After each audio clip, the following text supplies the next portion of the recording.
Hi everyone, this is robin Sharma और मैं आप सभी को वेलकम करता हूँ हमारी 2023 की मंथ वाइज टॉपिकल सीरीज़ को। करंट अफेयर का सभी को पता है कि कितनी इंपॉर्टेंस आपके पेपर के अंदर रहती है।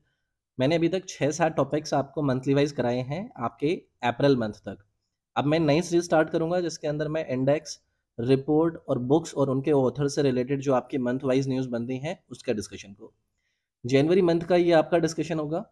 आप मुझसे अगर पर्सनली कनेक्ट करना चाहते हैं तो इंस्टाग्राम के इस यूज़र नेम पर जाकर आप मुझे मैसेज करके अपनी बातें पूछ सकते हैं। ये मेरे टेलीग्राम का यूज़र नेम है। इन दोनों के डायरेक्ट लिंक आपको इस वीडियो के डिस्क्रिप्शन में मिल जाएंगे। तो चलिए फिर अपनी इस वीडियो को हम शुरू करेंगे। पहला सवाल आपसे पूछा जा रहा है कि विश्व आर्थिक आउटलुक रिपोर्ट के अनुसार भारत 2023 में कितने प्रतिशत की दर से बढ़ेगा। मैं वर्ल्ड इकोनॉमिक आउटलुक रिपोर्ट के हिसाब से भारत के ग्रो प्रतिशत की बात कर रहा हूं 2023 के अंदर। मुझे आप में से किसी को इस बात को कहने की ज़रूरत नहीं होनी चाहिए कि भाई देखो ये आपका बहुत इंपॉर्टेंट सवाल है। वर्ल्ड इकोनॉमिक आउटलुक रिपोर्ट क्या है ये? तो देखो आपने एक इम्पोर्टेंट एजेंसी के बारे में सुना होगा, संस्थान के बारे में सुना होगा जिसको हम कहते हैं इंटरनेशनल मॉनेटरी फंड। ये एक सर्वे होता है जो कि आपका अपना पूरा का पूरा पब्लिशिंग पार्ट इस इकोनॉमिक आउटलुक रिपोर्ट के अंदर देता है।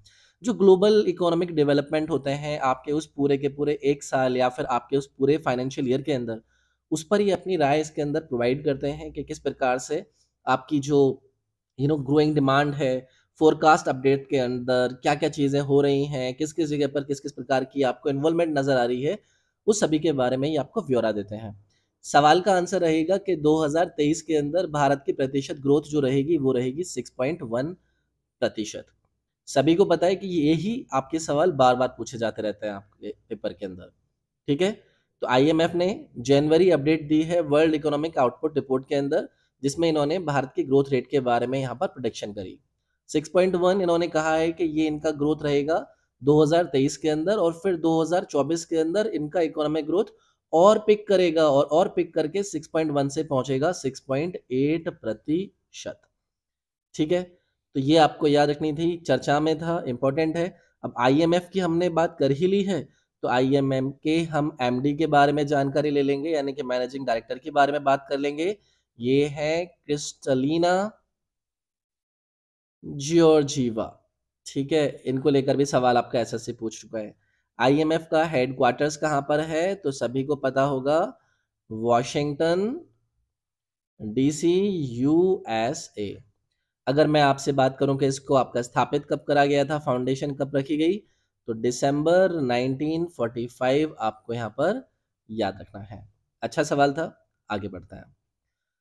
अगला सवाल आपसे बुक्स से रिलेटेड पूछ रहा है। आपको बुक का नाम दिया गया है, टाइटल क्या है? India's knowledge supremacy the new dawn. इस पुस्तक के लेखक के बारे में आपको बताना है। तो देखो इम्पोर्टेंट पुस्तक है, जनवरी 2023 के अंदर इस पुस्तक का विमोचन यानी कि इसको रिलीज करा गया। और जिसने रिलीज किया है वो कौन है? आपने हमारे एक यूनियन मिनिस्टर का नाम सुना होगा जिसे आप एजुकेशन मिनिस्ट्री को हेड करते हुए देखते हैं। कौन है वो? ये हैं आपके धर्मेंद्र प्रधान। मैं यहाँ पर लिख देता हूँ, धर्मेंद्र प्रधान।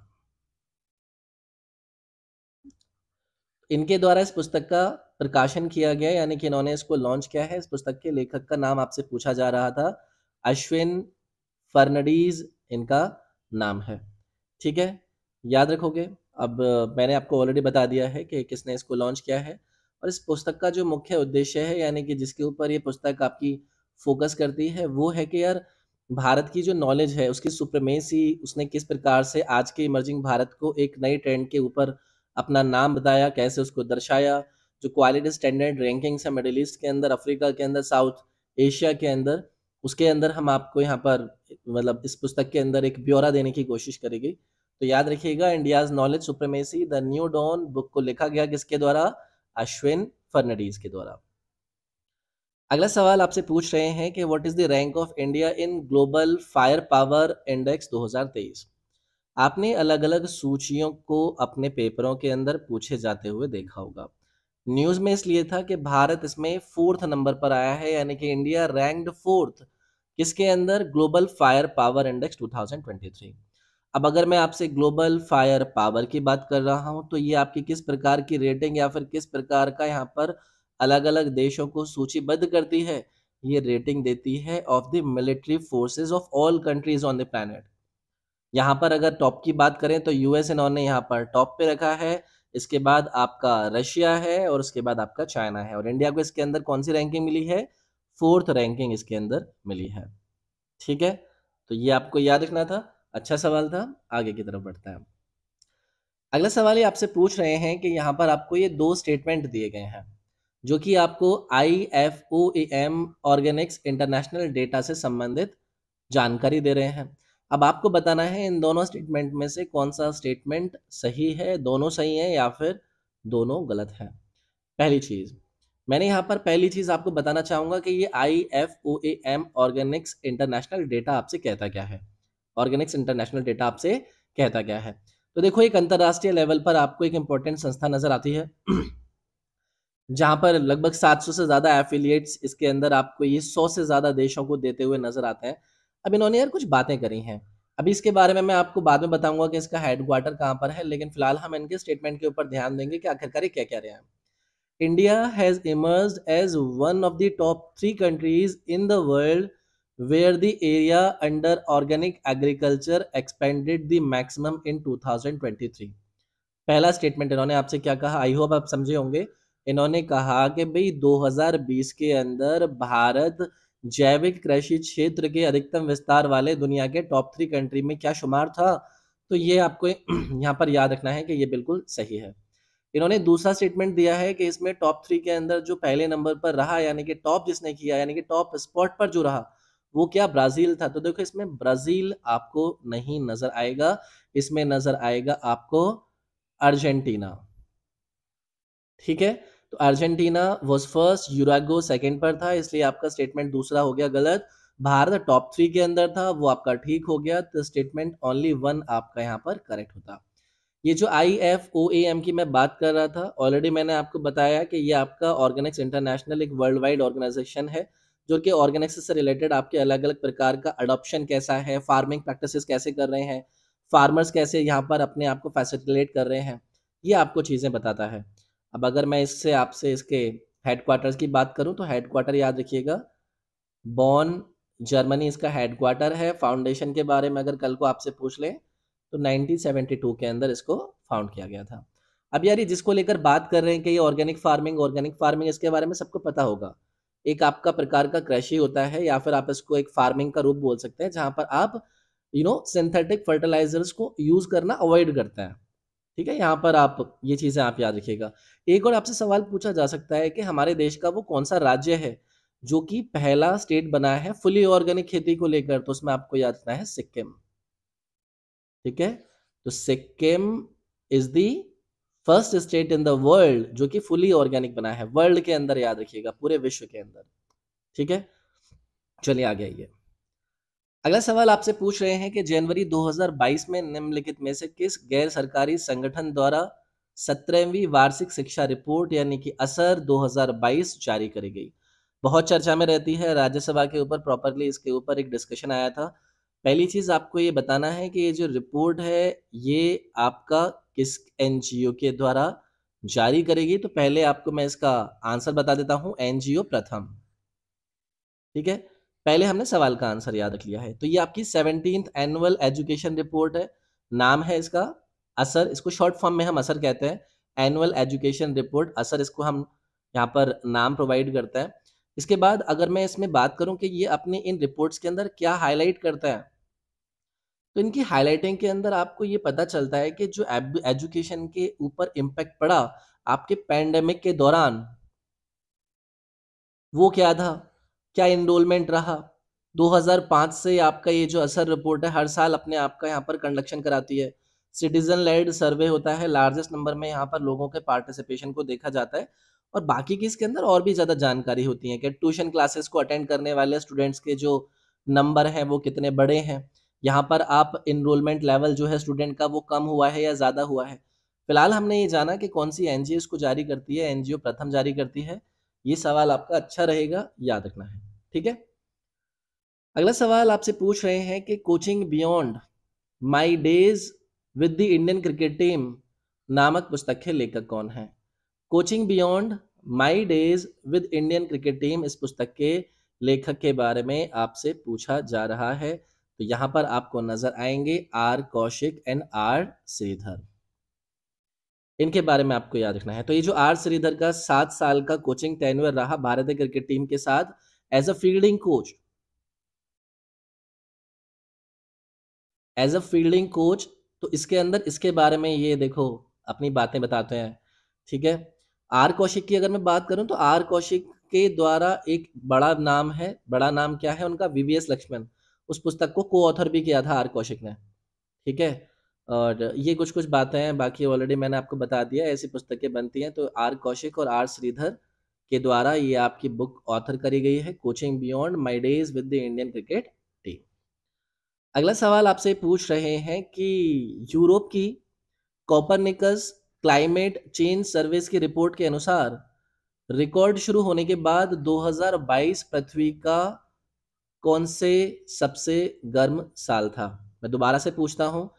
यूरोप का कोपरनिकस क्लाइमेट चेंज सर्वे के अनुसार 2022 वाला जो साल था वो कौन से नंबर पर वार्मेस्ट ईयर रहा प्लैनेट के ऊपर जब से इसकी रिकॉर्डिंग इस रिपोर्ट के द्वारा की गई?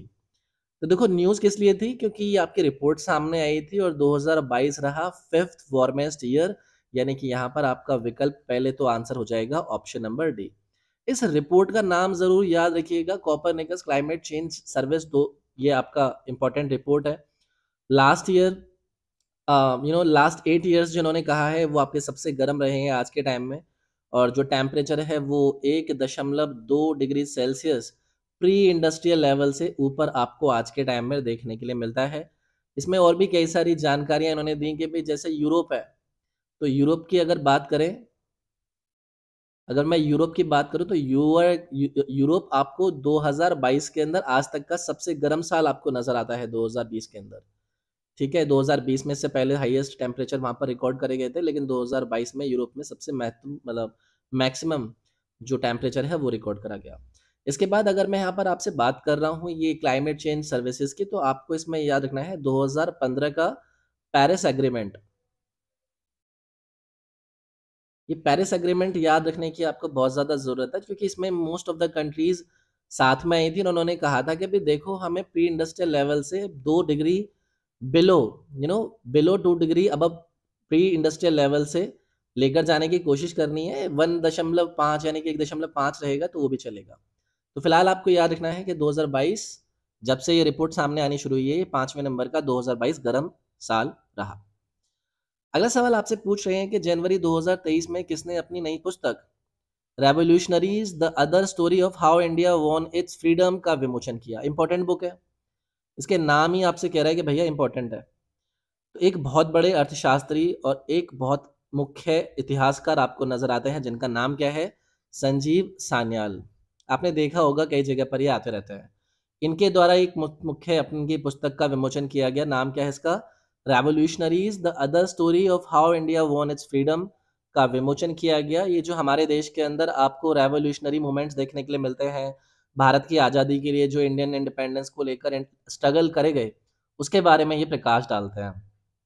इसके अलावा इनकी और भी कुछ इंपॉर्टेंट बुक्स हैं। अगर कल को आपसे पूछ लिया जाए, एक आपको मिलता है लैंड ऑफ सेवन रिवर्स, इन्हीं की यही है संजीव सान्याल की। एक आपको मिलता है the ocean of churn, ocean of churn. ठीक है। तो ये कुछ ऐसी इंपॉर्टेंट बुक है, बाकी एक बार आप और देख लीजिएगा। याद रखना है। अगला सवाल आपसे पूछ रहे हैं कि अंबेडकर अ लाइफ इस पुस्तक के लेखक कौन है? न्यूज़ क्यों थी? न्यूज़ इसलिए थी कि आपको पता है कि हमारे एक बहुत इंपॉर्टेंट सांसद और लेखक, नाम क्या है उनका? नाम है उनका शशि थरूर। शशि थरूर के द्वारा इनकी एक हाल ही में लिखी गई पुस्तक अंबेडकर अ लाइफ को लॉन्च किया गया 2023 के जनवरी मंथ के अंदर। और देख लेना ये आपका पेपर के अंदर पक्का आएगा। ठीक है। अच्छे सवाल हैं, याद रखना है ये आपको। मेरे ख्याल से इतना ही बहुत है। बहुत सारी चीज़ें हैं, बहुत सारी पुस्तकों के अंदर इन्होंने अपना इन्वॉल्वमेंट रखा है। अंबेडकर अ लाइफ के बारे में पूछा जाएगा तो कौन है इसके ऑथर? शशि थरूर हैं।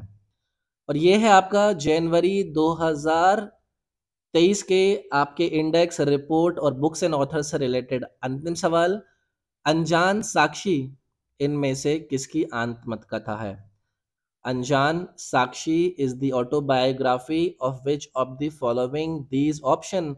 तो जनवरी 2022 के अंदर क्रिकेटर एम एस धोनी ने एक बुक रिलीज करी। ये बुक किसकी ऑटोबायोग्राफी है? के अब्दुल गफ्फार की ऑटोबायोग्राफी है। इसको किसने रिलीज किया है? धोनी ने किया है। इसका नाम क्या है? अनजान साक्षी इसका नाम है।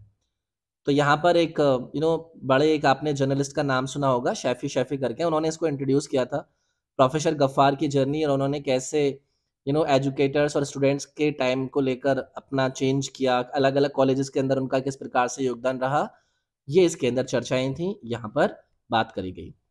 तो यार ये था आपका जनवरी 2023 की मुख्य रिपोर्ट, मुख्य इंडेक्स और मुख्य बुक्स एंड ऑथर से रिलेटेड सवाल। इस सीरीज को जरूर फॉलो कीजिएगा। कंबाइंड लिंक प्लेलिस्ट का आपको इस वीडियो के डिस्क्रिप्शन में मिल जाएगा। वीडियो पसंद आती है तो लाइक कीजिएगा, शेयर कर सकते हैं, चैनल को सब्सक्राइब करके जो बेल आइकन वाला बटन है उसमें ऑल वाला बटन प्रेस कर लीजिएगा, सो दैट कि आपको सभी नोटिफिकेशंस मिलते रहें। इंस्टाग्राम, टेलीग्राम सभी के लिंक आपको इस वीडियो के डिस्क्रिप्शन में मिल जाएंगे। अगली वीडियो में मिलता हूँ आपसे, अपना ख्याल रखिएगा। Thank you, take care, bye bye.